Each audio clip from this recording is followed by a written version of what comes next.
So let me ask you a crazy question here. You and your husband are raising three young daughters. Do you think that your background in cultural anthropology and design thinking has had an impact as a mother on how you try to manage, your three children and nurture their own development?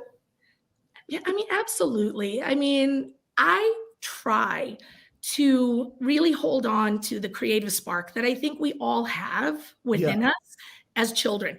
In fact, I do an exercise the first day of class, right? And I have students turn to each other and they draw. I say, I'm going to give you 1 minute to draw each other. And the first thing you hear, you can ask your daughter, right? The first thing you hear is, "Oh my gosh, no, no, I'm so sorry." Yeah. And they all like they start saying, "Oh, I'm terrible at drawing. I can't do this." I make them do it. Then I say, "Show it to each other." And they're like, "Oh my gosh, I'm so this is horrible."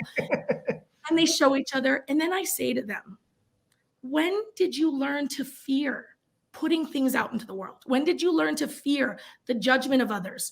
When did you learn to self-censor your ideas? And I think it comes from, an education system that really points people toward getting it right and that failure is not an option. Yeah. And so I talk about my kids and I say, we aren't all like this. We don't all fear putting our ideas out there because I think of my daughter and I ask her to draw something and she wants to like show it to the whole world. Yeah. So I never want her to lose that. I don't want her to become risk adverse. I don't want her to fear and self-censor, Right. and I think students recognize that in that very first day that they're working in a project and they have an idea and then they're scared. Oh, well, people think this is stupid. I'm not going to put it out there because I don't know if it's going to work. Who cares? It's an idea. You have lots of them. Put Right. them out there and we can see what we can do with it. So I'm trying to make students get rid of some of those fears Yeah.